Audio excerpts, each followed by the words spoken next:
ఇంకొకటి फूल नहीं चिंगारी है हम भारत की नारी है फूल नहीं चिंगारी है फूल नहीं चिंगारी है ఇప్పుడు ఇంతమంది మహిళలు ఉన్నారు కదా అసలు ఒక్కసారి చూడండి ప్రకృతిలో లేని కలర్ ఇక్కడ ఉందా ఉందా అన్ని కలర్స్ మనకి పాపం ఇక్కడ మగవాళ్ళు అక్కడ కొందరు ఉన్నారు చూడండి అసలు ఏమైనా కలర్ ఉందా లేదు కదా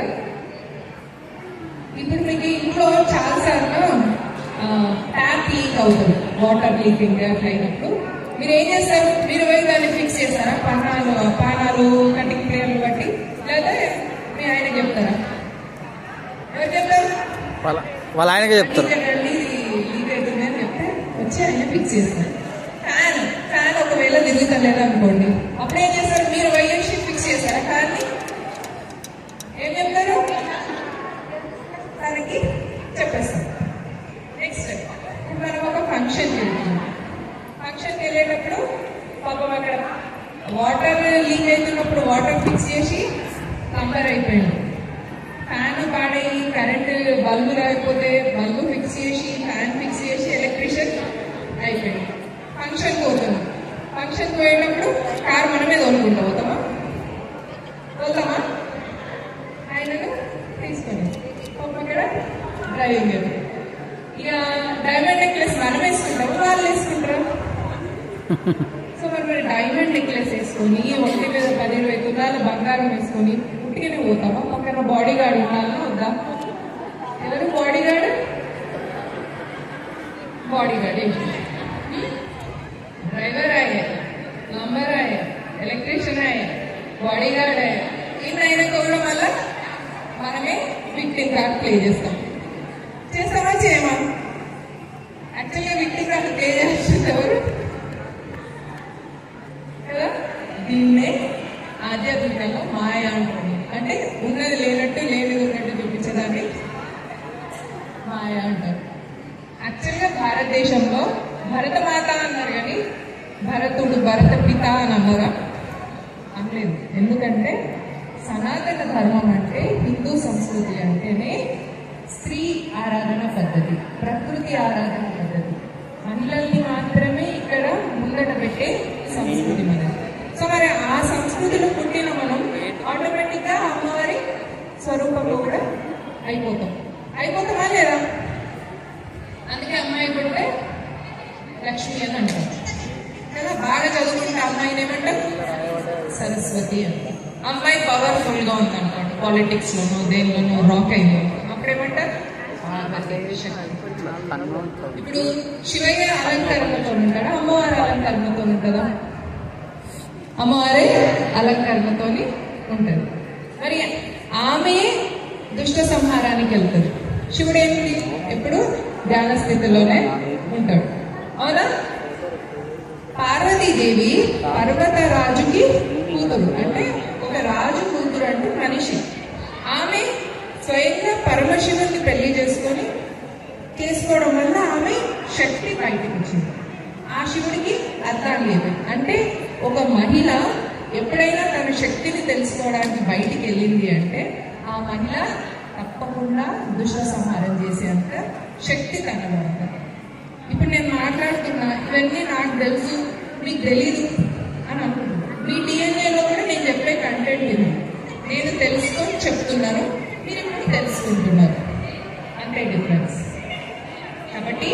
మన సంస్కృతిలో మహిళలకు సముచితమైన స్థానం ఇచ్చింది హిందూ మగవాళ్ళు ఇస్లాం ప్రకారం క్రిస్టియానిటీ ప్రకారం బైబిల్లో కానీ ఖురాన్లో కానీ స్త్రీ పురుషుడి పక్క టెంపర్ నుంచి వస్తుంది అని చెప్తారు అంటే పురుషుడి పుట్టిన తర్వాత పురుషుడి నుంచి స్త్రీని తయారు చేసింది అని చెప్తారు కానీ అది టోటలీ ప్రకృతికి విరుద్ధమైంది అంటే it's totally against the nature's law what is the nature's law ఒక మహిళలో ఫెమినైన్ ఎనర్జీ ఉంటుంది మాస్కులైన్ ఎనర్జీ ఉంటుంది అందుకనే మనమే మగపిల్లాడిని మనమే కంటాం ఆడపిల్లని కూడా మనమే కంటాం ఒక బిడ్డ 9 నెలలు కడుపులో ఉన్నాడు అంటే ఆ 9 నెలలు ఆ తత్వం ఏదైతే ఉంటుందో ఆ తత్వానికి మనము ఒకటైపోయాం అన్నమాట. అంటే బాయ్ తత్వం మనలో ఉంటుంది, ఫీమేల్ తత్వం మనలో ఉంటుంది. మేల్కి ఫీమేల్ ఉంటుంది, మగవాళ్ళలో ఓన్లీ మేల్ ఉంటుంది.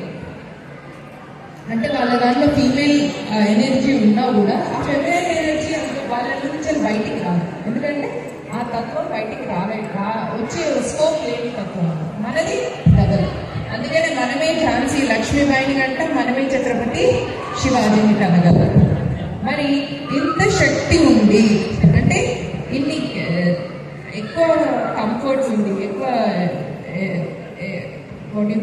ఎబిలిటీస్ ఉంది, వాటిని ఉపయోగించుకోలేదనుకో ఏమైపోతుంది? ఇప్పుడు మీ దగ్గర ఐఫోన్ ఉంది, మీరు దానిలో రేడియో ఒకటే విన్నారనుకో ఏదన్నట్టు ఆ పర్టిక్యులర్ గ్యాడ్జెట్ ని యూటిలైజ్ చేసుకుంటేమో. ఇన్ ద సేమ్ వే మన లోపల, మహిళల లోపల కూడా చాలా శక్తి ఉంది. దాన్ని మనం బయటకు తీసుకురావాలి. ఎట్లా తీసుకురావాలి? ఏంటి ఆ శక్తి? ఏంటిది మనలో ఉన్న శక్తి అంటే మనము మన బిడ్డలనే కాకుండా సమాజంలో ఉన్న వాళ్ళని కూడా మన బిడ్డలుగా మనం దత్తత తీసుకోవాలి. ఎట్లా తీసుకుంటాం?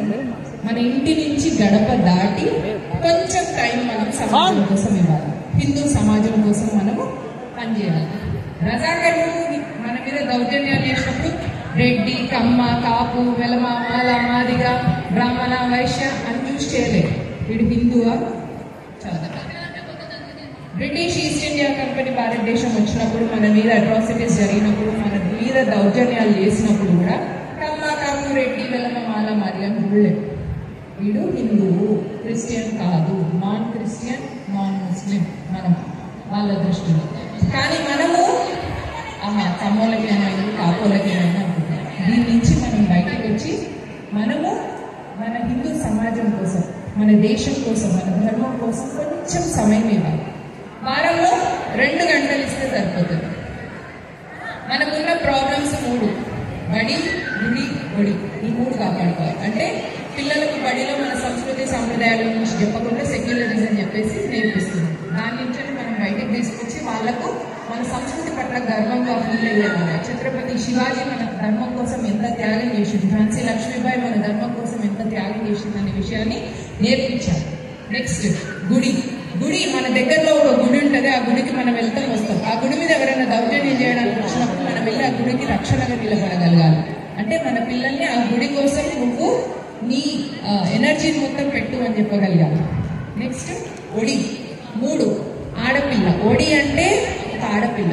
ఆడపిల్ల అంటే మగపిల్లాడు ఆడపిల్లలు ఒక 2 ఎంటిటీస్ కాదు. ఆడపిల్ల అంటే ఒక గర్భం. ఆ గర్భం నుంచి ఒక కొత్త జనరేషన్ వస్తుంది. కాబట్టి ఆ ఒడి అనేది ఆడపిల్ల కాబట్టి దాన్ని కాపాడుకోవాలి. లవ్ జిహాద్ లో మనకు లిస్ట్ ఉంటుంది. మేము హైకోర్టులో సబ్మిట్ చేసిన దానిలో వచ్చింది. ఆర్టీఐలో మీరు అప్లై చేస్తే మీకు ఇస్తారు.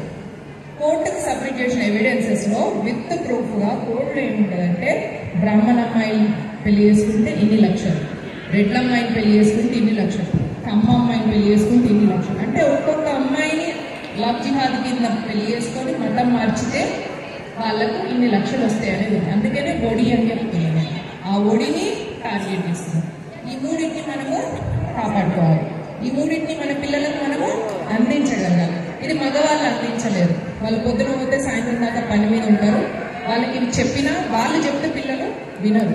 మనం చెప్తే విన్నట్టు పిల్లలు. నేను చెప్పే విషయం ఏదైనా చెప్తున్నాను. నేను దాని గురించి సోషల్ మీడియాలో చూడండి, ఏదైనా కూడా నా లింక్లో నేను చేసే వీడియో అన్నీ కూడా కొత్త కంటెంట్ నేనేం చెప్పట్లేదు. ఆల్రెడీ ఉన్న కంటెంట్ని నేను చెప్తున్నాను. కానీ ఒక తల్లి నుంచి అంటే ఒక స్త్రీ మూర్తి నుంచి ఒక పదం వచ్చినప్పుడు దాని ఎఫెక్ట్ సమాజంలో ఎక్కువ ఉంటుంది. When compare to a man. That is the difference. వాళ్ళకు మనకు అది తేడా. కాబట్టి మీరు కొంచెం సమాజం కోసం పనిచేయాలి. ఎట్లా పనిచేస్తాం? వారంలో ఒక రోజు మీ దగ్గర ఏదైనా గుడిలో మీరు అందరూ గ్యాదర్ అవ్వాలి. ఇట్లా ఈ కుల సంఘాల పేరుతో గ్యాదర్ అయినా పర్వాలేదు. ఇది కూడా చాలా మంచిది. కులం పట్ల అభిమానం ఉండొచ్చు, దురభిమానం ఉండదు. నా కులం గొప్పది, ఈ కులం తక్కువది అనే భావన నుంచి బయటకు వచ్చేస్తే సరిపోతుంది. ఈ భావం పిల్లలకి వెళ్తుంది కాబట్టి మనం ఆ భావం రానియకుండా చూసుకోవాలి.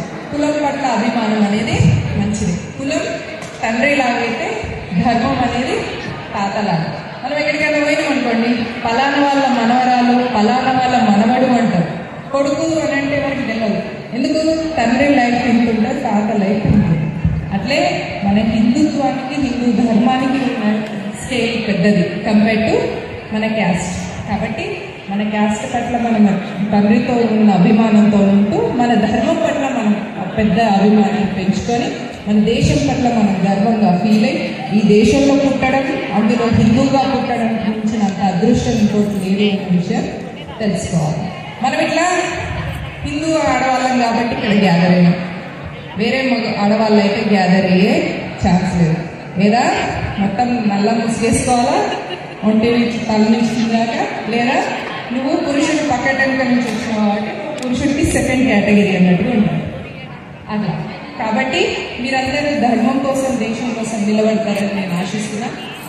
ఫర్ మోర్ ఇన్ఫర్మేషన్ ఇంకా నా గురించి తెలియాలంటే Mounika Sunkara, it's my social media